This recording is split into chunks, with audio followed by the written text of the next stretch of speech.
Hello! Shoutout nga po pala sa Pet Connection and Veterinary Clinic kasi sila po yung nagbigay ng free cat food ng mga pusang gala.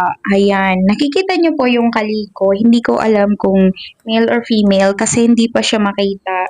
Pinakain ko pa siya that time. Tapos pinakain din namin kaninang hapon.